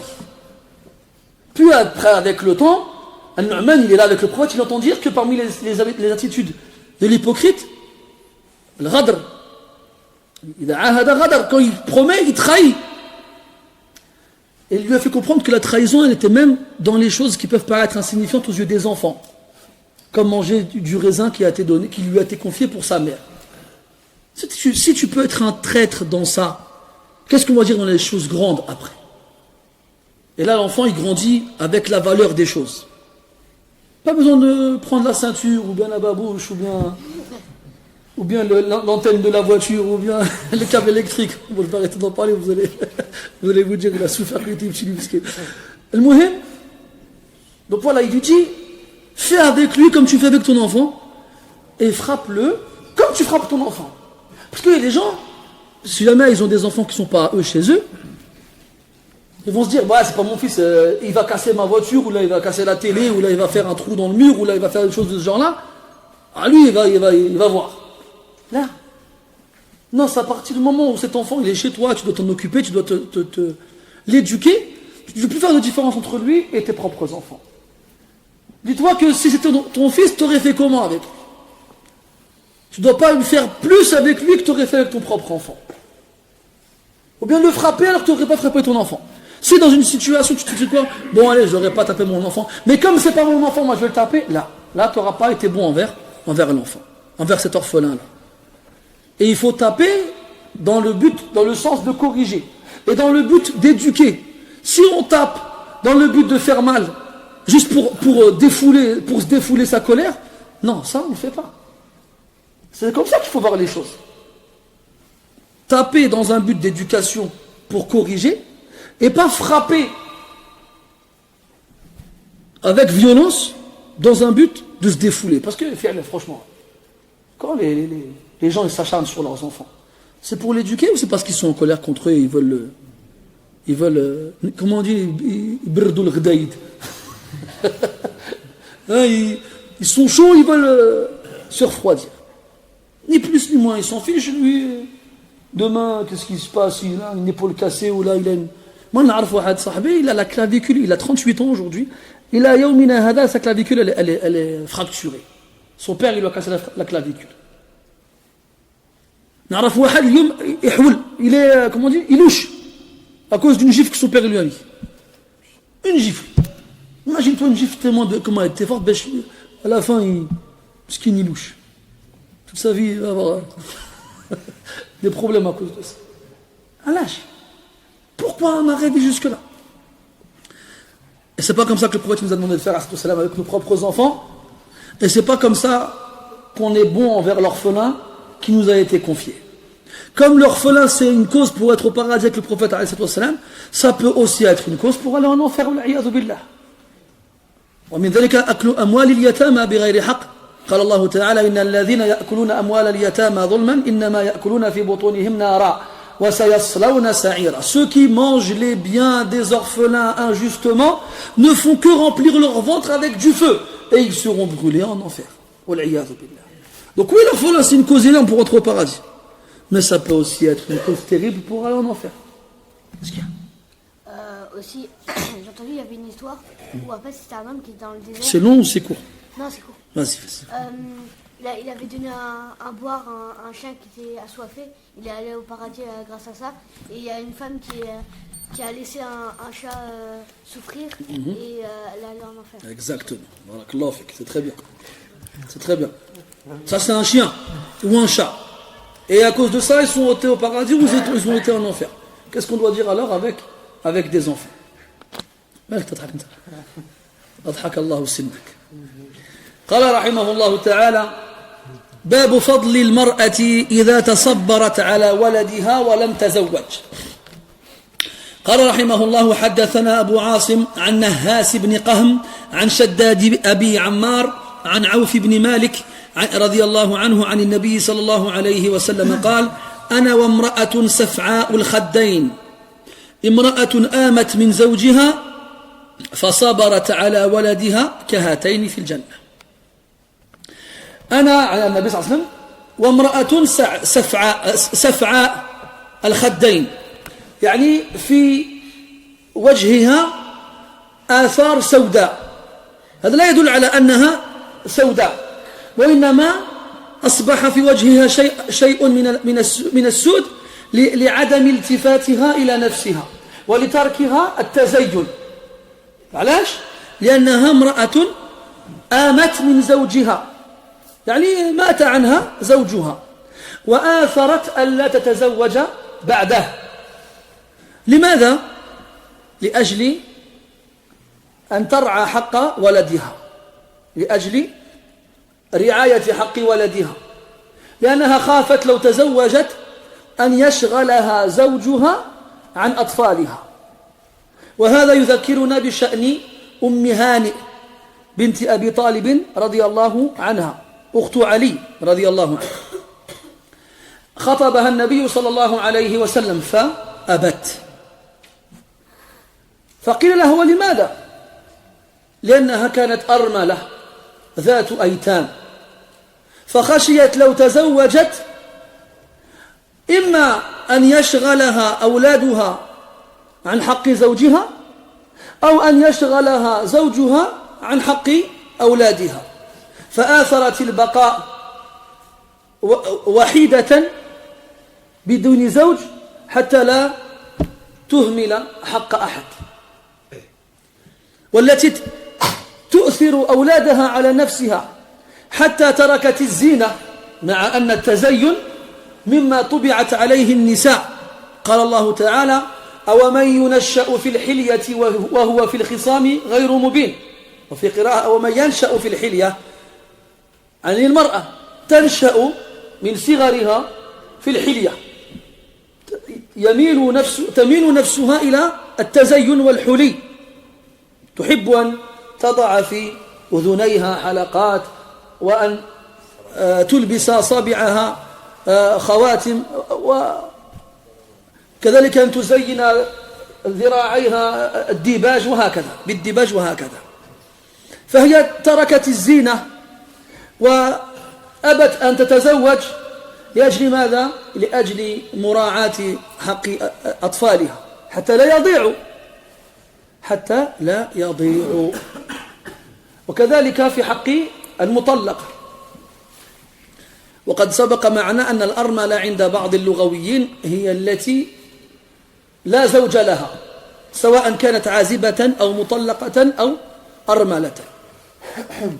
والله أعلم بالصواب. على كل حال، فالمرأة التي تؤثر البقاء على وحدتها بغير زوج حتى تركت الزينة والتزين لأجل أولادها، فهذا أجرها عظيم.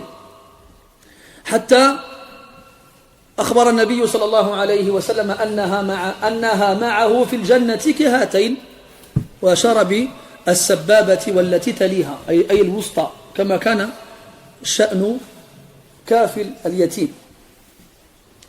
Dans ce hadith-là, le prophète sallallahu alayhi wa sallam nous informe et nous dit: moi et une femme aux joues sombres. aux joues noires, aux joues sales. Pourquoi? Qu'est-ce que ça veut dire? C'est pas une femme de couleur noire précisément, même si ça peut l'être aussi. Là, on ne fait pas référence à la couleur de la peau.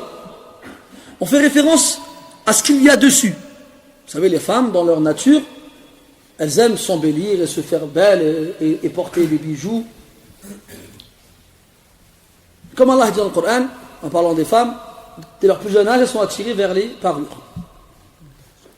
Et la femme, elle aime prendre soin d'elle. Et lui, il parle de cette femme-là, qui a le visage sombre, parce qu'elle a délaissé justement le maquillage, ce qui va l'embellir et la rendre plus jolie. Pourquoi? Parce que cette femme-là, elle a perdu son mari. Elle est veuve. Mais elle a des enfants. Et elle pourrait s'embellir pour que les hommes viennent la demander en mariage. Mais non.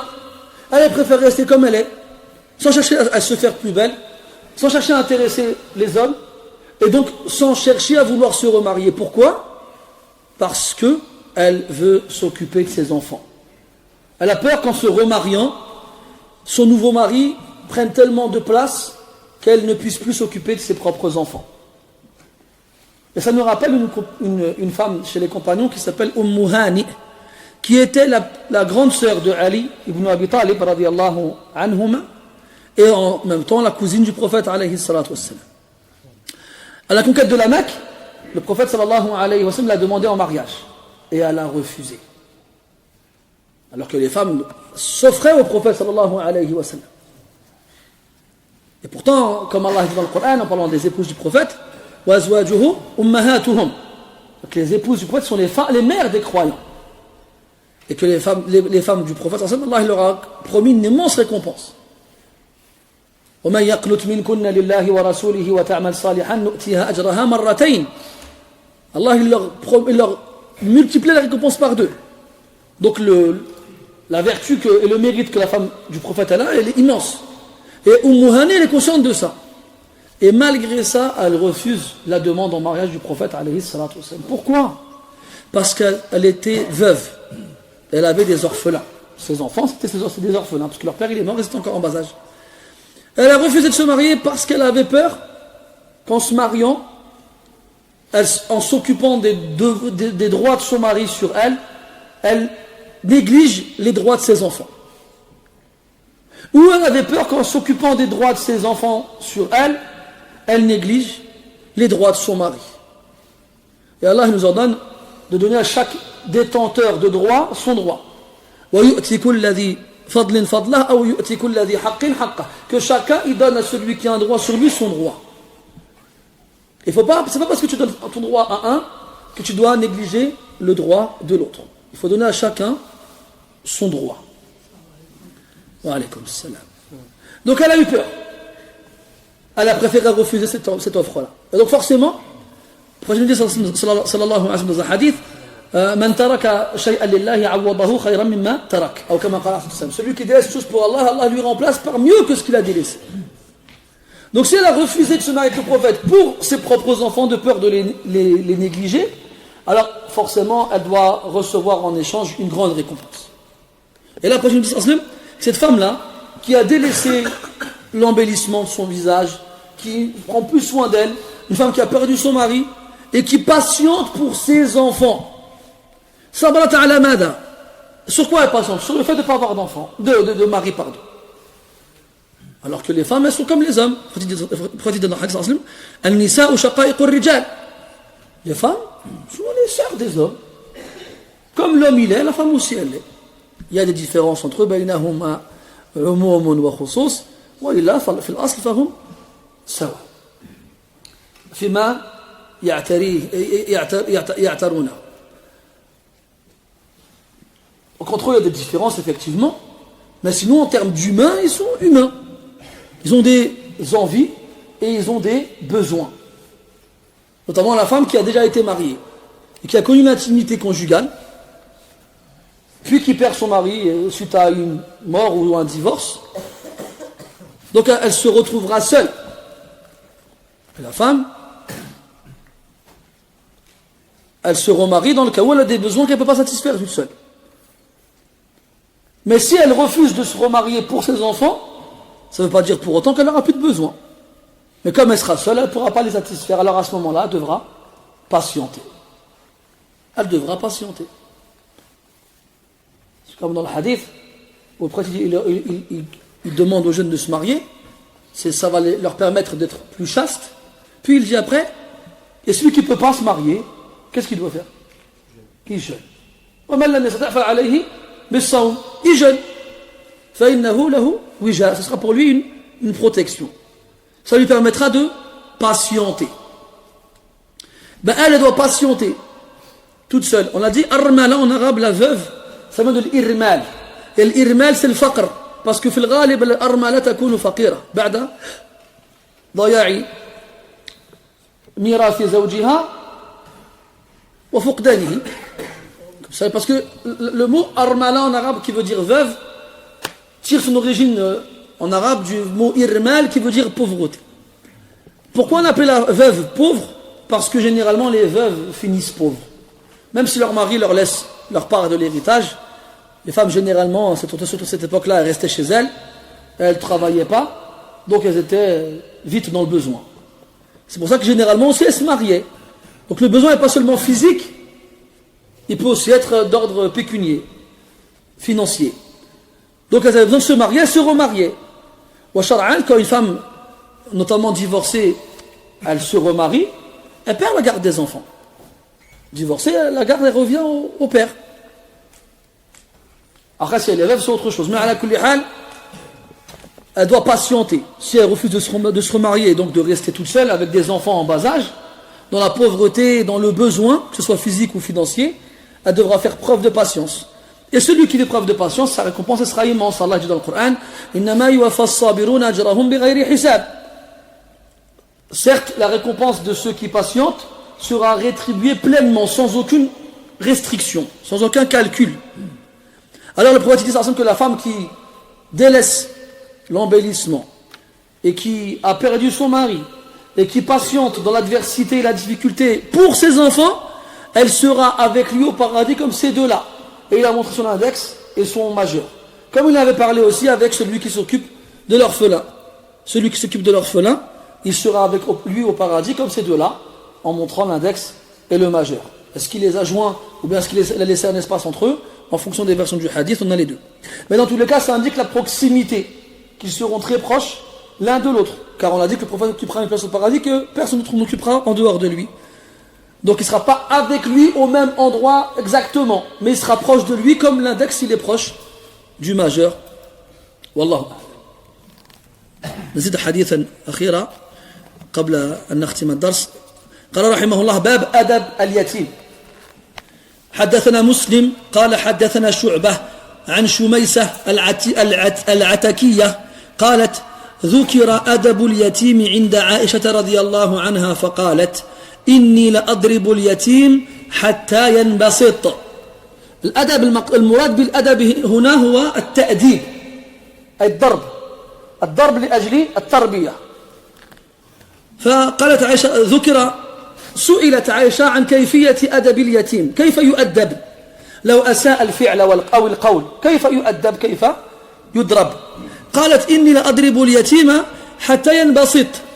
الانبساط هنا له أحد معنيين. المعنى الأول الانبساط أي السقوط على الأرض من كثرة الضرب أو الانبساط وهو انفتاح الصدر بسبب الراحة والفرحة حتى ينبسط. ولا شك أن المعنى الثاني غير مراد. فهي تقول وهذا ربما يصحح ما أخطأ الناس في فهمه. ربما خافوا من تأديب اليتامى فلا يقربونهم بسوء ولا يرفعون أيديهم عليهم رغم إساءة فعلهم وقولهم. فتقول لهم عائشة رضي الله عنها أنها تؤدب يتيمها حتى يقع على الأرض منبسطا. أي إذا دعت الحاجة إلى التأديب واحتاج اليتيم إلى أن يؤدب أدب ولا حرج في ذلك. وإنما يكون الحرج في مجاوزة الحدود المسموحة فإن تجوزت فحينئذ كان فيه حرج وإلا فلا والله أعلم. Puis on a dans ce chapitre-là une parole on a demandé on a évoqué auprès d'Aïcha radiyallahu anha comment est-ce qu'on corrige un orphelin. Donc si un orphelin il agit mal et qu'il a besoin d'être corrigé, comment on fait? Alors Aïcha a répondu, moi je le frappe jusqu'à ce qu'il tombe par terre. Oh, quand même. Mais là, il faut comprendre le contexte. C'est toujours une chose très importante, notamment en français, ce qu'on dit, il y a le texte et le contexte. Tu prends n'importe quel texte, écrit par n'importe quel auteur. Tu prends la phrase et tu la sors de son contexte et tu peux lui faire dire ce que tu veux. Pour comprendre ce qui a été voulu, il faut la remettre dans son contexte. Et là, Al-Bukhari, rahimahullah, quand il rapporte cette parole-là de Aïcha radiyallahu anha, il la met en opposition à la parole de Mohammed ibn Sirin un peu avant. Parce qu'il y a des gens qui vont avoir peur quand ils vont entendre qu'il ne faut pas frapper l'orphelin, il faut faire attention à lui et toutes ces choses-là, ils ne vont plus y toucher. De peur justement de la punition. Mais ça peut avoir d'autres conséquences fâcheuses. Et ça peut contribuer à ce que l'orphelin il grandisse mal éduqué. Alors Aïcha leur fait comprendre, vous avez mal compris la chose. La ifrat ou la tafrit. Ni d'exagération, ni de laxisme.